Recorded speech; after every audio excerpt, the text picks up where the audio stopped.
minhas queridas amigas, meus queridos amigos, os nossos cumprimentos, pedindo a Deus que nos abençoe, nos envolva na sua proteção, nas suas vibrações de superior qualidade, que por intermédio dos espíritos bons assessoram a todos nós. Gostaria de inicialmente agradecer o nosso Luciano, por meio de quem houve esse convite amável da casa. Nós também, de nossa parte, já gostaríamos e queríamos muito estar aqui. E a ideia de compatibilizar a agenda e as datas demorou um pouco para que a gente conseguiu ajustar, mas conseguimos, graças também à paciência do nosso Luciano, que teve toda a tolerância e a compreensão conosco. E naturalmente que esse é um momento inicial, que se Deus permitir, e também a casa permitir, de muitos outros que virão com, naturalmente, a possibilidade de estarmos juntos, porque para mim é uma grata satisfação e me sinto muito honrado de estar aqui participando de um evento grandioso e especial, e além de grandioso, mais importante, essencial, que é a comemoração do aniversário da casa, difundindo a luz do conhecimento espírita e dos ensinos evangélicos através dessa instituição que se irradia pela comunidade, como foi aqui falado. O nosso seminário, como foi anunciado, O Homem em Busca de Si Mesmo, estará sendo dividido basicamente, genericamente, em dois momentos. O primeiro momento, que começará agora e irá até mais ou menos às 10 horas, depois do qual há um intervalo de 15 minutos, suíços e não baianos, porque a experiência demonstra que quando nós alargamos muito o nosso intervalo, a tendência é nos dispersarmos e termos uma certa delonga no voltar e no concentrar e continuar o tema. Então, o intervalo, o período de 15 minutos, eu considero ideal, que é a pessoa ir no banheiro, se quiser fazer alguma alimentação, alguma coisa, algum telefonema, algum contato, esse é o momento, e retornarmos para dar prosseguimento às nossas considerações. Depois do que, iremos aí até mais ou menos 11h30, depois do que a gente abre espaço para quaisquer perguntas, dúvidas, algum questionamento a respeito da temática que possa ser formulado e que finalizamos com essas considerações e, naturalmente, as nossas considerações finais, não ultrapassando e tentaremos ao máximo não ultrapassar o período de meio-dia, para que todos nós possamos aí prosseguir com as nossas atividades pessoais, em nossas residências, em nossas casas, ou nos núcleos que nós aí optamos por desenvolver algum tipo de prática ou viver aí em família, na vida pessoal, no dia de hoje, no domingo. Dito isso, vamos começar intentando ao máximo fazer desses momentos o mais agradável possível. É um tema que envolve uma parte um tanto técnica, um tanto psicológica, comportamental e também desdobramentos na área espírita.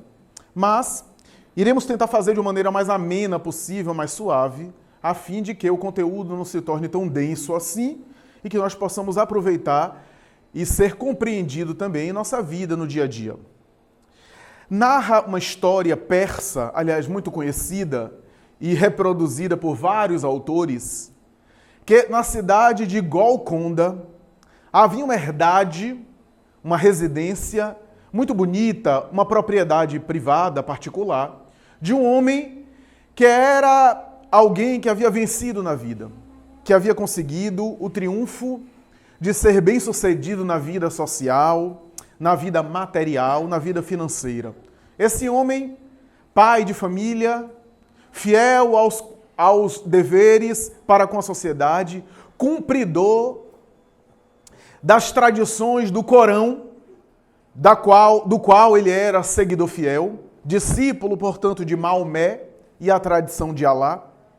Esse homem, que era imensamente jubiloso, feliz, era pai de família, tinha 2 filhos, um casal, uma esposa dedicada e gozava de uma certa tranquilidade, tanto social quanto familiar, que ele desfrutava depois de uma vida, especialmente na juventude, no início da vida adulta, de muito trabalho, de muita dificuldade.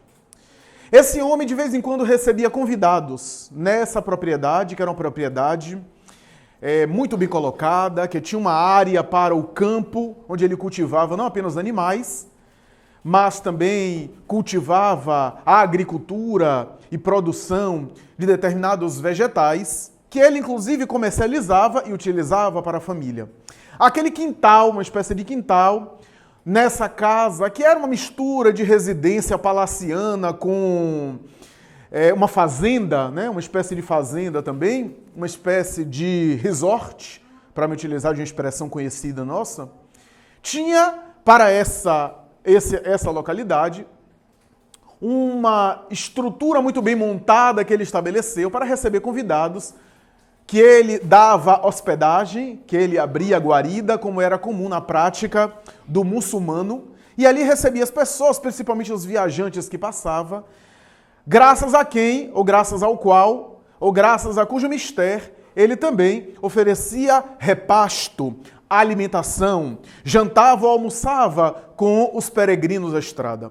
Um homem religioso que passou por aquele local, recebeu logo o interesse do proprietário daquela casa, que lhe solicitou a presença, oferecendo guarida, não apenas um jantar muito bem colocado, mas, sobretudo, o repouso da noite, a fim de que ele desse prosseguimento à sua jornada. Era um homem que era algo conhecido na região por pregar espiritualidade, religiosidade, e esse homem ficou na sua casa.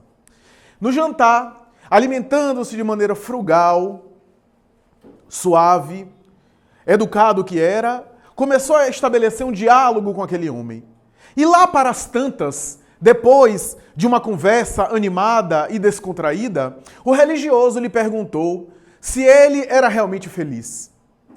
E o Senhor não titubeou em responder: sim, eu sou imensamente feliz.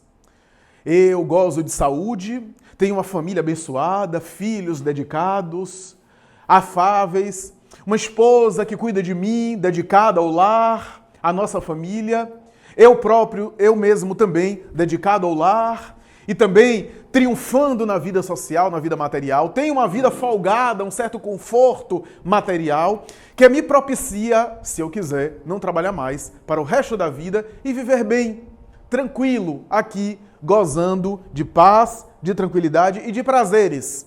O homem religioso, então, respondeu: mas você conhece diamantes? Ele disse: não conheço. Você nunca esteve numa mina de diamantes? Não conheço, nunca estive.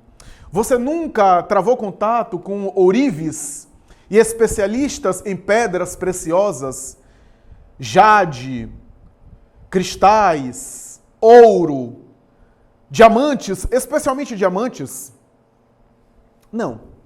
Nunca estive com essas pessoas, nunca travei contato. Você nunca manuseou um diamante? Não manuseei. Você nunca teve a oportunidade de adquirir, porque você tem condição material para isso, tem dinheiro para isso, adquirir um diamante para ornamentar a sua casa? Não. Nunca tive necessidade, nunca pensei a respeito, mas por quê? Eu acho que você ainda não é feliz. Você não sabe o que é ter uma pedra preciosa em casa. Alá abençoa o seu filho, que também cultiva pedras preciosas, porque é um sinal de prosperidade. Homem, você não é feliz. E começou a falar dos diamantes. A noite inteira, quase varando pela madrugada. Depois de certo período, o cansaço tomou conta de ambos foram dormir. No dia seguinte, no jejum, eles conversaram rapidamente, mas o homem tinha que seguir adiante. Mas antes de seguir adiante, tocou-lhe no ombro e disse: lembra-te do nosso diálogo de ontem. Lembra-te do que eu te falei a respeito dos diamantes. Não te esqueças. A partir desse momento, aquele homem perdeu a paz. Perturbou-se profundamente. Não conseguia conciliar mais o sono, pensando naquelas pedras preciosas que aquele homem religioso havia lhe enunciado, havia lhe falado. Perdeu profundamente o equilíbrio e passou a ser dominado por uma ganância de conquistar diamantes. depois de muito tentar conseguir e não lograr, ele resolveu vender a sua própria propriedade. Parte do dinheiro ficou com ele para que ele pudesse viajar e pagar as despesas da viagem, adquirir uma pedra preciosa, e a outra parte ficou com seu cunhado, que ele deixou para que pudesse administrar a família que ficou, morando na própria casa do cunhado, que era alguém amigo da família e afável, e que deu guarida à sua esposa e os 2 filhos, e ele procurou viajar. Saiu nas regiões do Oriente, esteve em Bagdá, em Bogotá, nas várias regiões daquela localidade. Os anos se dobraram sobre os anos, a família saudosa e ele buscando diamantes. Morreu. Faleceu o homem, sem ter a oportunidade de viver aquela experiência e, sobretudo, distante da sua família. A família, mais tarde, caiu em miséria, no ostracismo total, sofrendo não apenas a saudade, mas o abandono, a angústia, os sofrimentos. 10 anos depois da morte desse homem, que envelheceu buscando diamantes, o mesmo homem religioso passava pela região e recebeu guarida na mesma propriedade, na mesma residência. O atual dono da casa, da região, como era prática comum, cultural da tradição, lhe solicitou a presença e lhe ofereceu mais uma vez hospedagem. E ele ficou na residência, teve um almoço bastante rico, comeu de maneira frugal, como era o seu hábito, e começou a conversar, a dialogar com ele. E em determinado momento, era inverno na região, a lareira estava acesa da sala, uma lareira muito bonita, estruturada em pedras, a madeira ali crepitando e fulgindo com a sua labareda de fogo, aquecendo, portanto, o recinto, aquecendo, portanto, as pessoas. E em determinado momento ele olha, o homem religioso olha para aquela lareira e percebe algumas pedras ali dentro. E começa a olhar e diz, mas que pedras curiosas. Ele diz, essas pedras estão aí. Aqui no fundo da casa tem uma série de pedras, os camelos passam, são umas pedras esquisitas, exóticas, e eu jogo também na lareira para estruturar ali o solo, a fim de colocar madeira em cima. E os camelos passam por cima, bebem água em cima delas. Tem aos montes, se você quiser eu pego para você. E o homem disse assim, me mostra. Foram até o quintal, o fundo da casa, e ao olhar do dia, estava o dia claro, estavam aquelas pedras ali. Ele se aproximou, pegou uma delas, o homem religioso, e teve uma exclamação que quase desmaiou. Homem de Deus, são diamantes raros, diamantes negros. Deixa de bobagem. Aqui tem as dezenas dessas. Não é coisa de diamante. Eu conheço. Estava descoberta uma das minas mais famosas de diamante do mundo. Ali saiu o diamante Orloff, o diamante Quinoir, alguns diamantes que pertenceram ao príncipe Charles, que brilharam em coroas e em colares de reis, rainhas de nobreza, no quintal, no fundo daquela residência, do homem, antigo proprietário, que era dono da residência e que resolveu abandonar tudo para buscar aquilo que já estava dentro de casa. Essa história persa, embora num fim trágico, num fim algo trágico, ilustra bem o que acontece conosco em termos interiores, em termos pessoais. Aquele homem abandonou tudo, abdicou de tudo que era importante, jogou fora o que era de mais valioso para ir atrás de algo que já existia na sua própria casa, que eram diamantes. Acontece isso conosco também, na nossa vida pessoal, na nossa vida íntima. Quase sempre nós buscamos a nossa plenitude, a nossa felicidade, a nossa experiência de realização aonde ela não está. Quase sempre a gente, como diz um poeta, Vicente de Carvalho, a felicidade é um pomo que nós pomos onde nós não estamos. E estamos onde nós não pomos. Então é esse jogo de perceber que nós quase sempre focalizamos e atribuímos valores àquilo que realmente não tem valor. E quase sempre buscamos a nossa satisfação onde nunca iremos talvez encontrar. Essa é talvez a lição mais preciosa dessa história. Porque tem a ver com essa busca do ser humano para a plenitude, para a felicidade, que quase sempre fez parte, ou sempre fez parte, das ambições humanas. A felicidade, a plenitude, a realização é o escopo principal, talvez, da própria filosofia. Porque a filosofia, que tentou entender a vida e a morte, filosofia, filos, identificação, afinidade, sofia, sabedoria, a ideia de entender com sabedoria, ou entender de maneira sapiente, né? De maneira sapiens, de maneira sábia as coisas, daí a necessidade de entender a vida, entender a morte para entender a vida, e depois de entender a vida mais adiante, e entender o que é ética, o que é bem e do que é mal, nada mais era do que para resultar, para chegar ao ponto de como é que o ser humano pode ser feliz. O que é que ele pode fazer para se realizar? O que é felicidade, o que é bem-estar, o que é plenitude? Isso faz parte das metas, das ambições, das idealizações humanas. E é por essa razão que quase sempre, nessa arte e ciência de filosofar, a busca por essa realidade, por essa satisfação, tem como o homem, ou no homem, a referência, a régua, o termômetro. E para tentar encontrar uma resposta que não é fácil, não é simples, é necessário entender a natureza humana, a natureza do ser humano. Foi Protágoras, filósofo pré-socrático, que estabeleceu uma frase muito famosa: o homem é a medida de todas as coisas. Na frase de Protágoras, está no homem a referência dos parâmetros em torno, dos parâmetros em volta dele. É que vale dizer que o homem é a referência maior, é a régua, é o elemento com o qual se compara a realidade, porque a realidade só tem um sentido porque o homem dá sentido.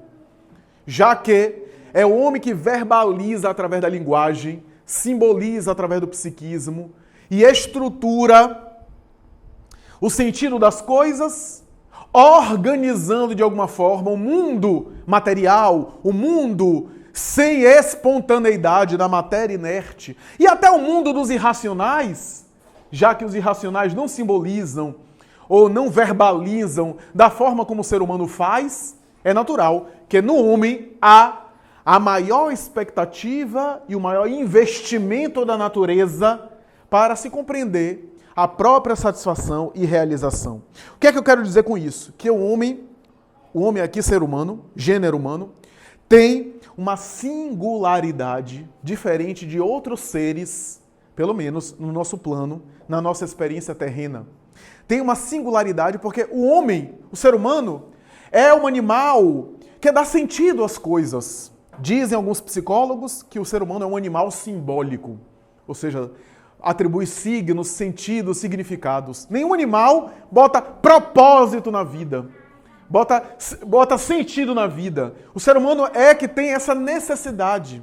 Mas o ser humano não é apenas isso, o ser humano é um animal social também. Há outros animais que têm uma certa interação social, rudimentar, primária, mas não é a sociabilização do ser humano.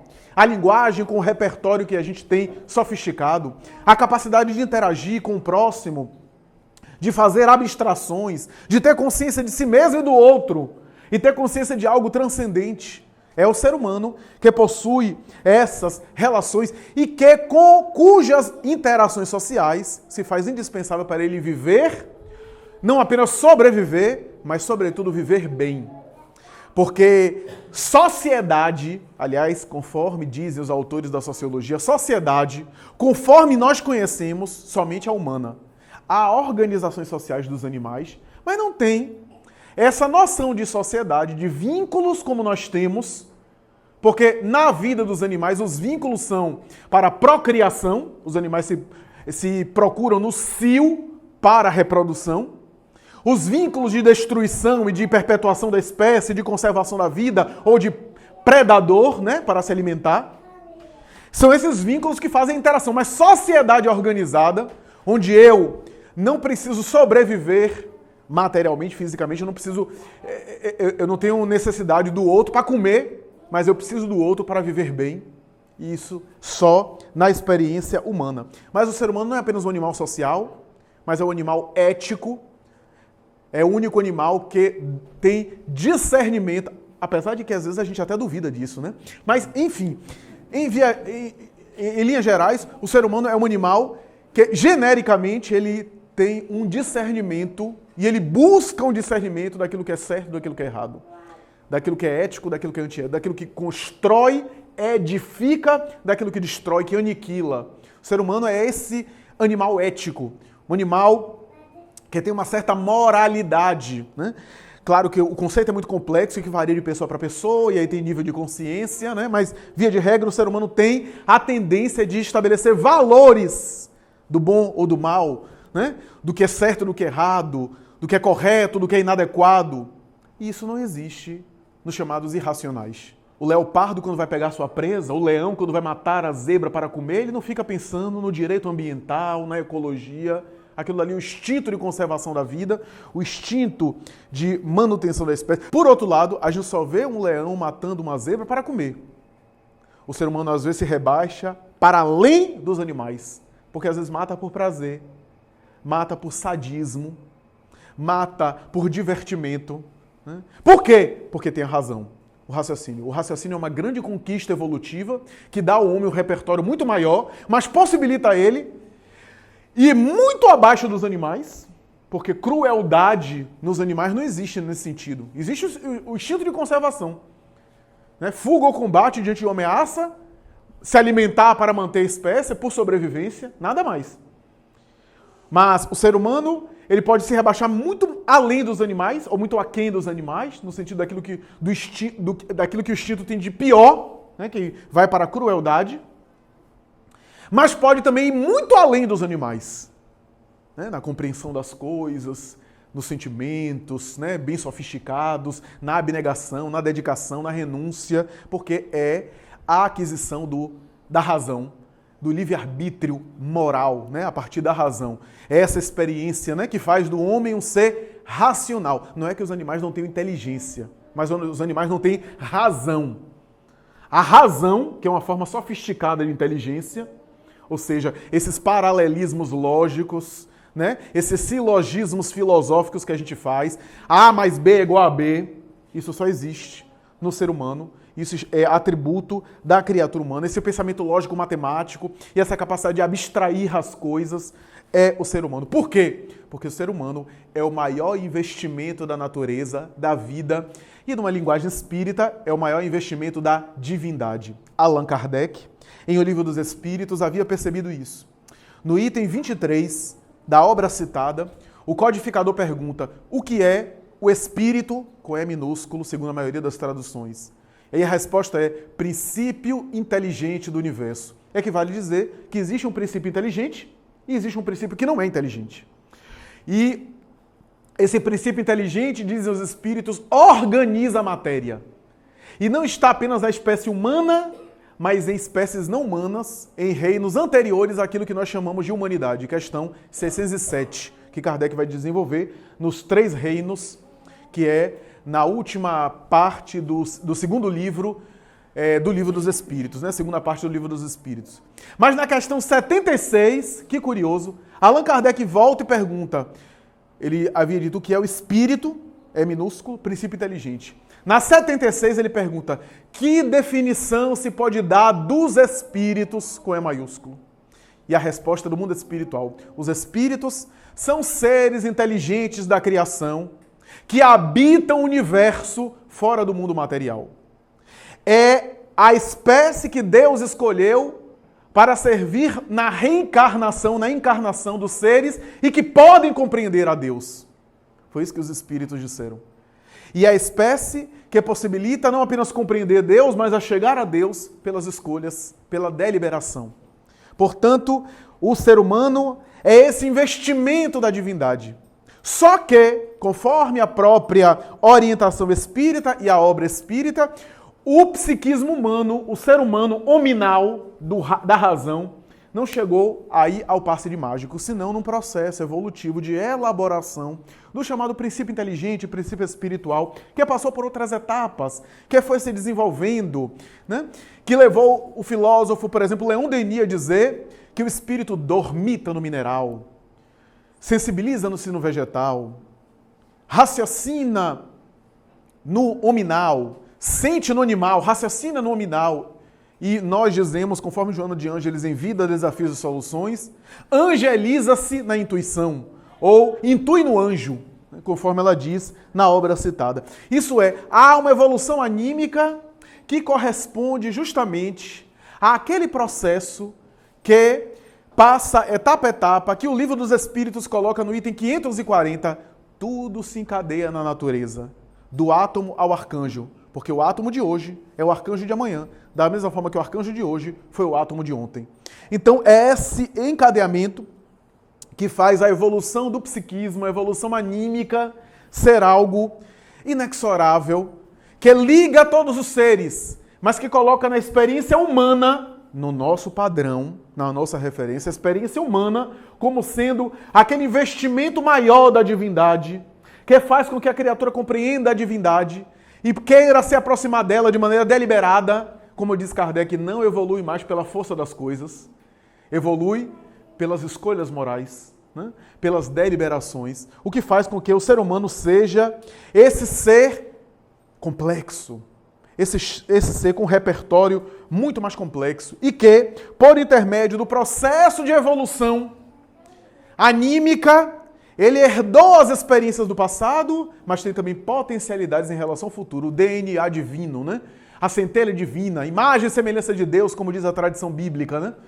Então, essa centelha, esse psiquismo, né, que faz com que o estágio humano ou hominal não seja o último. Seja aquele referência para o nosso plano. Mas é óbvio que há experiências outras que não se dão em nosso plano. Porque há estágios que se dão em experiências que não estão sujeitas mais à reencarnação. Que o espírito, o ser, não está mais na fase hominal, porque não precisa mais estar na carne, e não havendo carne, inclusive eu estou dizendo isso à guisa de hipótese em outros planetas, não havendo carne conforme a nossa matéria, não há reencarnação propriamente falando, talvez uma renovação, talvez um retorno, né, no mundo material mais sutil, até a ponto dos indivíduos não viverem mais em corpos de matéria, mas sim com seus corpos semimateriais, para me utilizar de uma expressão kardeciana, o seu perispírito. Nessa evolução anímica, se dando, portanto, estágios que a gente ainda não tem nem condição de entender de maneira completa, de maneira integral. Jesus disse isso numa frase fantástica, quando se referindo a João Batista, que simbolizava não apenas os seguidores dele, mas também os seus apóstolos, os seus discípulos. Jesus utilizou João Batista, penso eu, porque era o precursor, né, o que antecedeu a ele, e que também representava ali não apenas o próprio João, mas também os apóstolos, que fazia parte daquele grupamento de seres que o acompanharam no mundo material. Porque é claro que Jesus tinha colaboradores que nem estavam no mundo material. Alguns estavam no mundo extrafísico, que não mergulhou com ele, mas que estava assessorando ele, fazendo parte da sua equipe. Então, porque a gente não acha que o Cristo vai ter apenas aquela equipe. Aquela equipe que, inclusive, tinha muitas características humanas, né? Bem como nós, né? Aquela equipe era uma equipe mais humana, que ele colocou e escolheu, talvez, como experiência para servir de utilidade para a humanidade, servir de exemplo, inclusive, para a humanidade, porque também se fosse uma corte de anjos, o evangelho seria uma coisa inacessível para a gente. Mas a verdade é que ele chegou a dizer isso quando ele disse assim: dentre os nascidos de mulher, João Batista é o maior de todos. Mas no reino dos céus, João o Batista é o menor de todos. Ou seja, dentre os nascidos de mulher, dentre aqueles que estão sujeitos à reencarnação. Quem está sujeito à reencarnação tem que nascer de mulher, até onde eu saiba. Então, é necessário, portanto, viver a experiência biológica da fisiologia, do nascimento, da reencarnação, nascidos de mulher. Dentre os nascidos de mulher, aqueles que têm necessidade da reencarnação, João Batista, simbolizando os discípulos dele, era o maior. Mas João era o menor de todos no reino dos céus. Ou seja, há outros estágios. Estágios que não são mais hominais.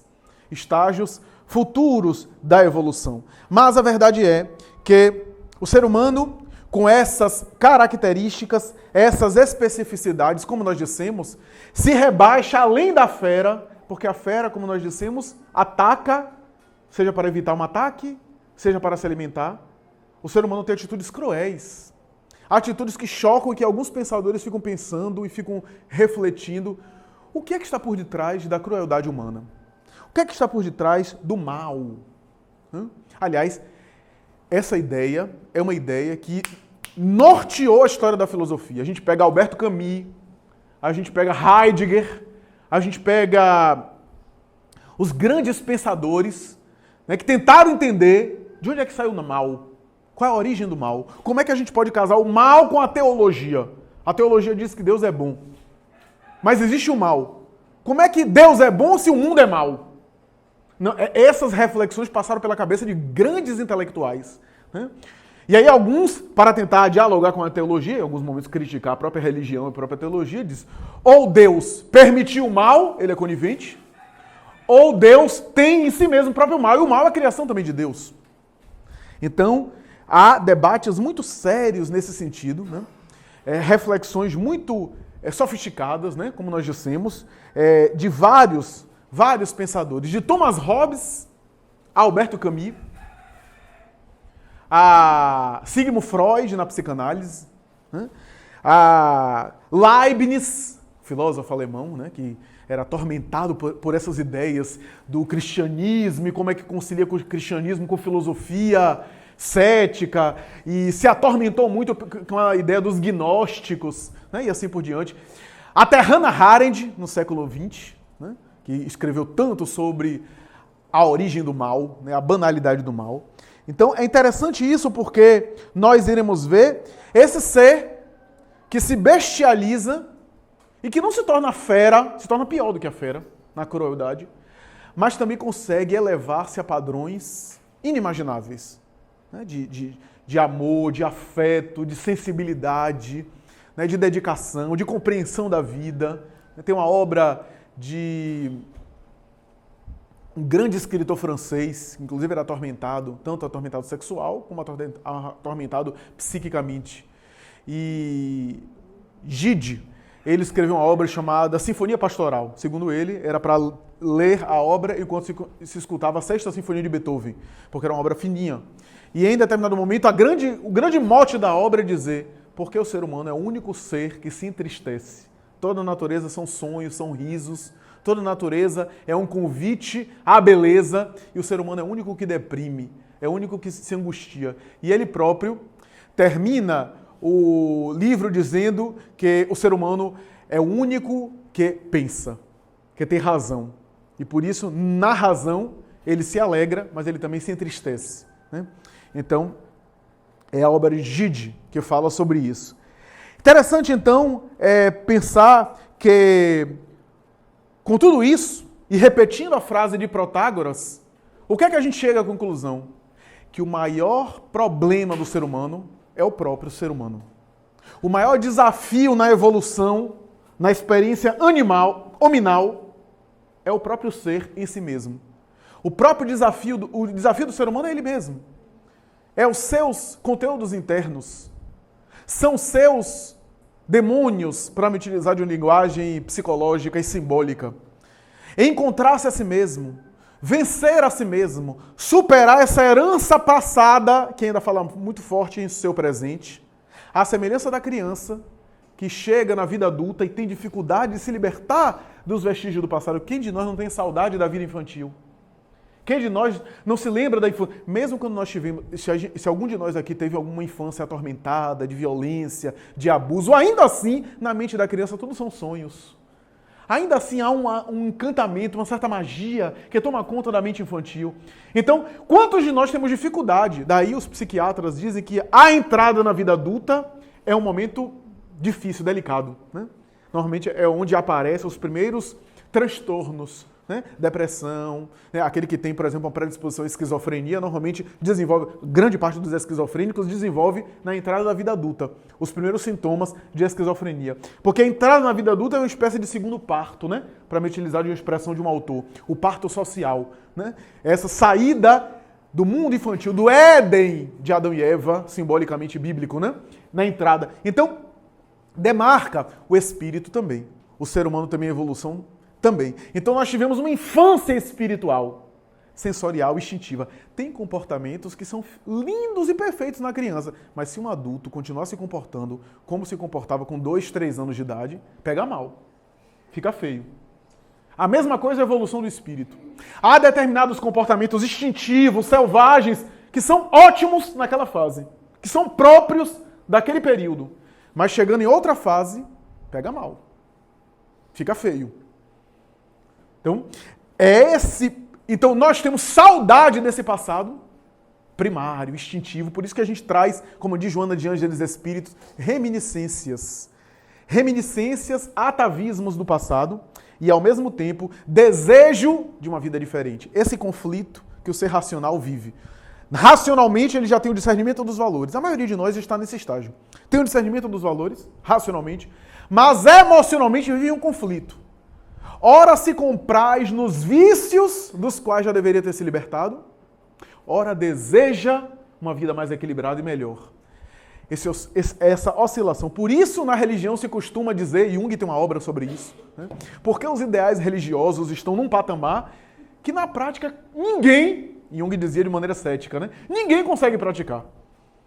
Ou seja, porque é que a gente sabe o que deve fazer e não faz. Allan Kardec vai elucidar dizendo que há uma predominância da natureza animal sobre a natureza espiritual do homem. Essas tendências do passado, né, que perturbam a criatura humana e que faz o ser humano, como diz Thomas Hobbes, o homem é o lobo do homem. Essa frase ficou famosa, né, no seu O Leviatã. Ele dizia que o homem é o lobo do homem. Claro que a obra tem um viés político, né? Ele vai dizer que o Leviatã, que é uma metáfora bíblica, né, daquele grande peixe, né, da tradição hebraica, né, da Bíblia, ele diz que o Leviatã é um simbolismo do Estado, né, que o Estado deveria equilibrar as nações através da paz. Se Thomas Hobbes estivesse hoje em dia aqui, o negócio ia, né, pegar, porque aí entra uma discussão entre, de um lado, a visão sociopolítica, as ideias socialistas, e do outro lado, a visão liberal, ou liberalista, né? Então, mas eu não vou entrar por essa área. A ideia do homem ser o lobo do homem, a ideia de que o homem traz em si algo de negativo, né, e que perturba o próprio homem, né? Anatole France, o grande pensador e religioso francês, dizia de maneira também negativa: aonde está o homem, aí estão as suas misérias. É uma conotação negativa, né? Que Nietzsche vai reproduzir mais tarde, dizendo de uma forma até mais pessimista. Nietzsche dizia: aonde o homem bota a mão, corrompe e desgraça tudo. Então, essa ideia. Porque aonde está o homem estão as suas imperfeições. Estão as suas virtudes também. Mas estão as suas imperfeições, né? Porque também é só olhar o lado negativo, né? Tem um pensador que dizia: quando um homem cai, a humanidade cai com ele. É verdade, mas é um tanto pessimista, né? Tem uma pensadora da Rosa Cruz que diz o contrário. Quando uma criatura se levanta, a humanidade se ergue com ela. É só uma questão de perspectiva. A verdade é que essa preocupação com o mal, com o lado negativo, tomou conta de grandes pensadores, de grandes estudiosos. Por exemplo, Leibniz, que eu falei, era atormentado pelos gnósticos, porque os gnósticos cristãos chegaram à seguinte conclusão: depois de tanto filosofar, o mundo é mal mesmo, Deus criou o mundo assim, criou o mal, o mundo é mal mesmo, mas Deus não tem nada com isso. E a gente que se lasque aqui, para me utilizar de uma expressão bem popular, a gente que se arrebente aqui. Leibniz ficava conflituado com aquilo, porque ou era assim, ou então o pensamento tradicional da religião não tinha sentido.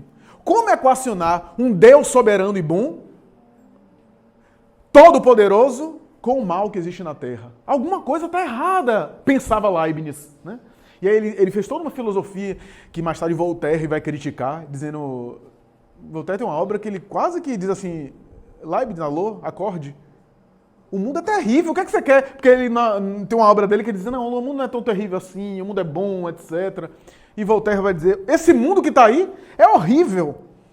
Era a colocação. Mas é porque ele tentava equacionar, né? Ele tentava dizer como é que a gente pode explicar o mal, como é que a gente pode explicar uma criança, vou me utilizar de situações atuais, uma criança na Síria que é destruída, que é metralhada, que é degolada como está acontecendo na Síria, E a gente entender isso, entender dentro da teologia que Leibniz tentava compreender, né, que aquilo dali é, na verdade, resultado do pecado de Adão e Eva. Como é que a gente pode racionalmente aceitar que uma criança é assassinada de maneira brutal por causa da desobediência de Adão e Eva na história bíblica? Porque, segundo essa tradição, como a criança não tem pecado, era efeito do pecado original. Então, do ponto de vista lógico, isso não se sustenta. E por isso essa inquietação dos grandes intelectuais. Um dos livros mais importantes da tradição bíblica, e inclusive hebraica, é o livro de Jó. Que o livro de Jó é uma grande metáfora, né, que não acontece muito no Antigo Testamento. Não acontece muito no Antigo Testamento, pelo menos naqueles moldes. A gente tem, por exemplo, os livros, né, da tradição hebraica, né, principalmente dos rituais hebraicos sagrados. Né, a gente tem alguns livros que falam da tradição patriarcal, né, do respeito do patriarcal, da tradição patriarca. O livro dos Salmos, por exemplo, fala isso. Né? O livro Cântico dos Cânticos fala do amor conjugal. Né? O livro do Cântico dos Cânticos, atribuído a Salomão, mas isso é discutido, fala de um amor conjugal, tem até um elemento erótico ali, né, para falar da vinculação e da formação da família. Mas o livro de Eclesiastes, que é outro livro da tradição do Torá, né? É um livro, Lutero, escrevendo sobre Eclesiastes, ele teve uma sacada interessante. Ele vai dizer, Eclesiastes é um livro da graça. A princípio a gente pergunta, como é que Lutero fala isso? O Eclesiastes é um livro pessimista. É um livro, assim, que precisa de Rivotril e fluoxetina na veia. Porque o livro Eclesiastes é assim, é um livro que fala assim, nada, tudo é Deus, abaixo de Deus, tudo são pó. A expressão grega era vazio, né, que deu origem a vanita, né, e que foi traduzida na expressão latina como vanita, que significa tudo são vaidades. Vanita pode ser vaidade ou pode ser vazio, que é a mesma coisa, né? A vaidade é vazia. Né? Então, essa ideia de que, abaixo do sol ou abaixo do céu, tudo é vazio. E aí o Eclesiastes continua. Aquilo que você tanto brilha, que tanto coloca a bola, tudo vai morrer, tudo vai se acabar. É uma obra... Eu costumo dizer o seguinte, se você está muito cheio da bola, está muito cheio, leia de vez em quando o Eclesiastes, para baixar um pouco a bola. Né? Porque o Eclesiastes tem essa ideia. Mas o Eclesiastes, por que Lutero percebeu bem que é um livro da graça? Porque o Eclesiastes, com esse tom pessimista, fala que tudo são graças de Deus. Que o resto são fragilidades. Mas as coisas que acontecem porque Deus quer, porque Deus permite. É essa a cultura, por isso que Lutero percebeu muito bem isso. E o quarto livro da tradição do Torá é o livro de Jó. O livro de Jó eu considero um livro muito importante. Porque no livro de Jó, o tema do livro de Jó é o seguinte, por que acontece mal a pessoas boas? Porque Jó era uma pessoa íntegra. Né? Satanás não aparece muito no Antigo Testamento. Né? E no Novo Testamento são 66 vezes que a figura diabólica é citada.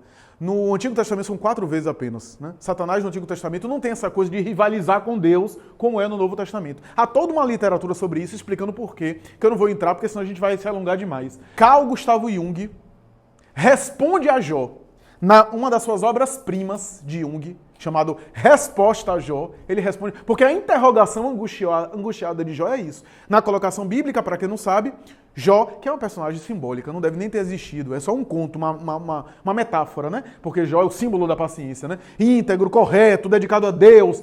E aí, segundo a colocação bíblica, há uma aposta entre Satanás e Deus para tentá-lo, para ver se ele realmente é íntegro.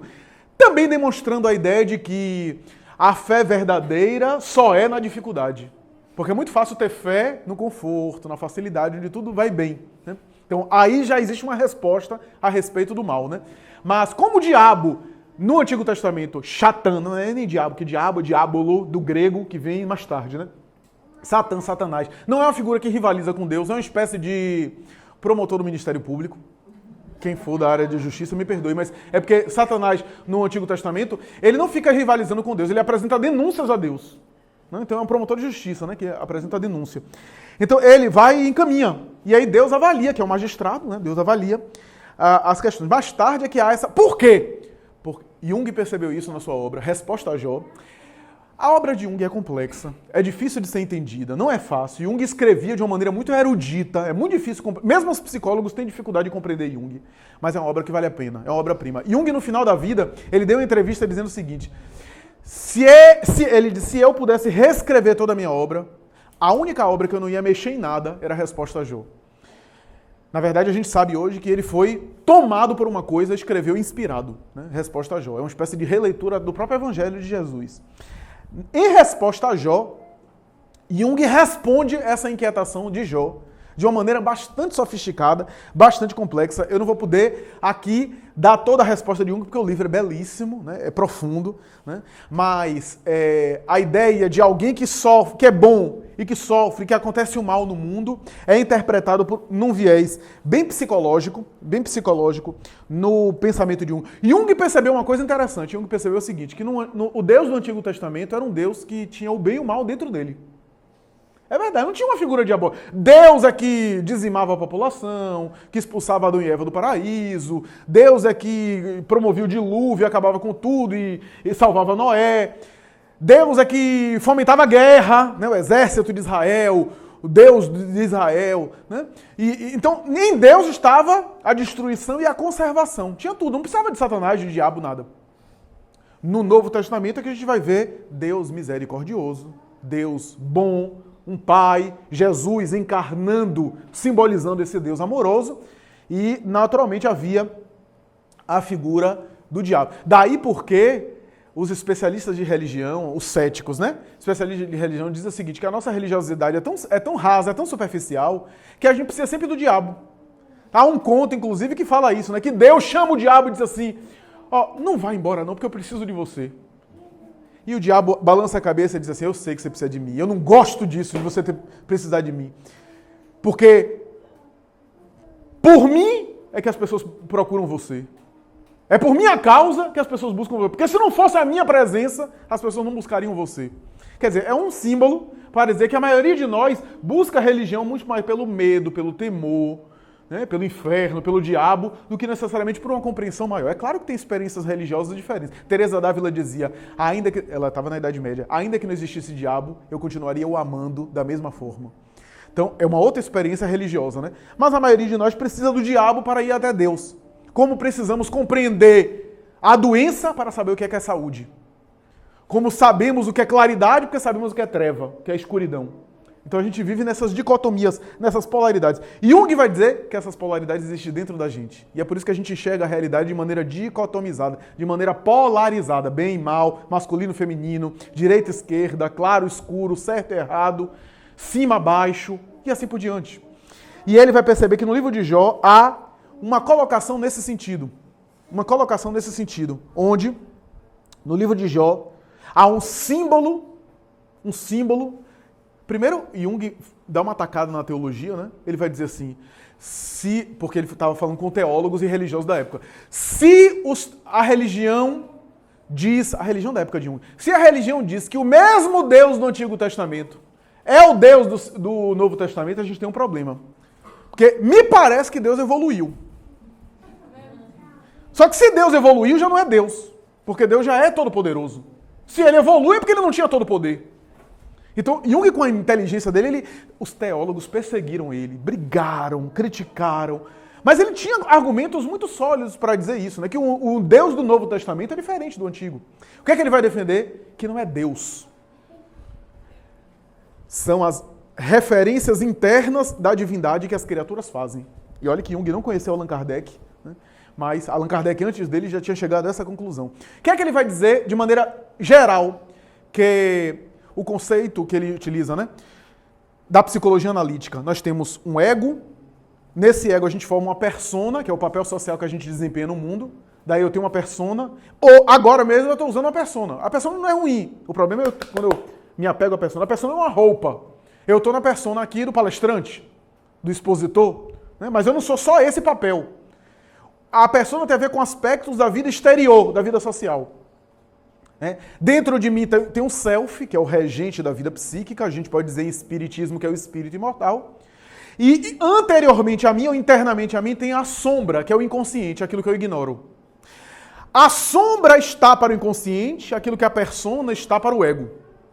A persona está para a vida social e a sombra, o inconsciente, está para a vida interior. O que é que eu quero dizer com isso? A mulher dedicada ao lar, segundo a psicologia de Jung, tem um lado que quer debandar, que quer fazer uma revolução, que quer brigar com o marido, que quer ter sua vida independente dele. É esse outro lado, sombrio, que está na sombra. Não quer dizer que seja negativo. Da mesma forma que o homem depravado tem um lado santo na sombra. Porque a sombra é a polaridade oposta daquilo que a gente coloca na consciência, que é aquilo que a gente escolhe. Né? Então, nós temos esses mecanismos, esses elementos que estão em nosso inconsciente. Sabe o que Jung vai dizer? Que o mal é a sombra de Deus.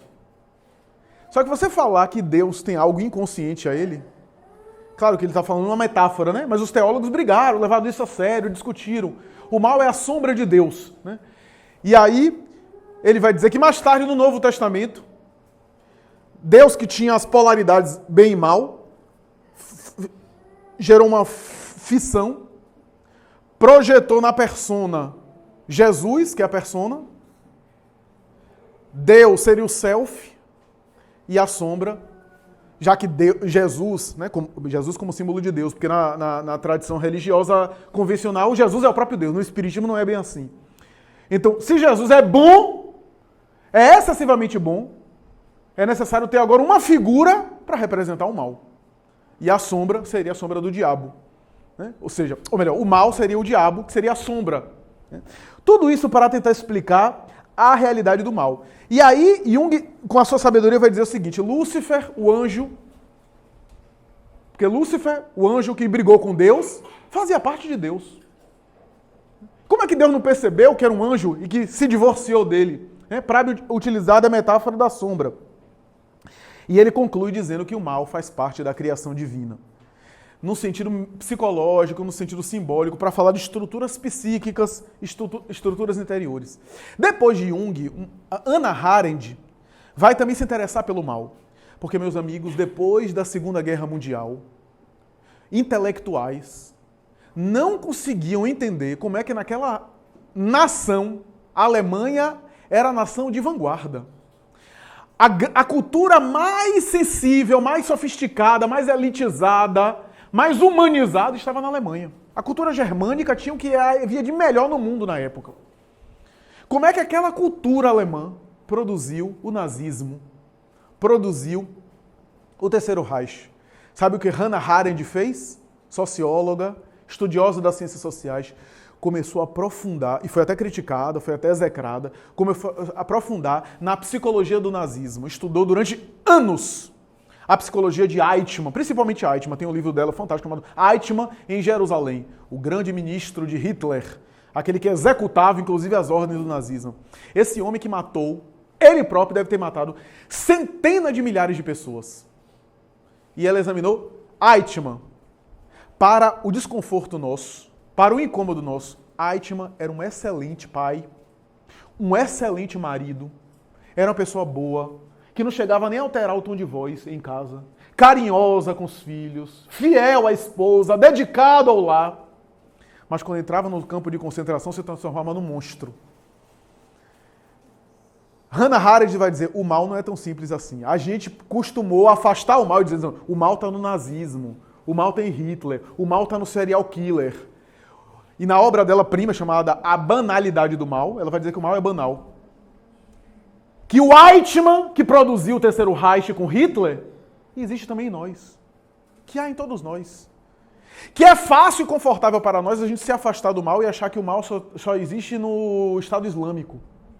Só existe lá no outro lado do mundo. Que a violência só existe lá. E enquanto a gente lida com isso, a violência continua. Ela vai dizer que a violência somente será bem tratada quando a gente perceber que ela está perto. Que pode se produzir a qualquer momento. Que a estrutura social, para organizar uma espécie de paz, tem que viver como um elefante dentro de uma loja de cristal. A qualquer momento pode quebrar. A qualquer momento pode quebrar. Né? E aí ela vai examinar isso, vai falar sobre o mal-estar da cultura de Freud. Né? Ela tinha uma influência do pensamento freudiano. Né? Freud dizia que o ser humano vai enchendo, né? Os instintos que o ser humano tem vai enchendo, porque para viver em sociedade ele teve que reprimir os instintos, não pode viver como fera na sociedade. O texto dele, o mal-estar da cultura.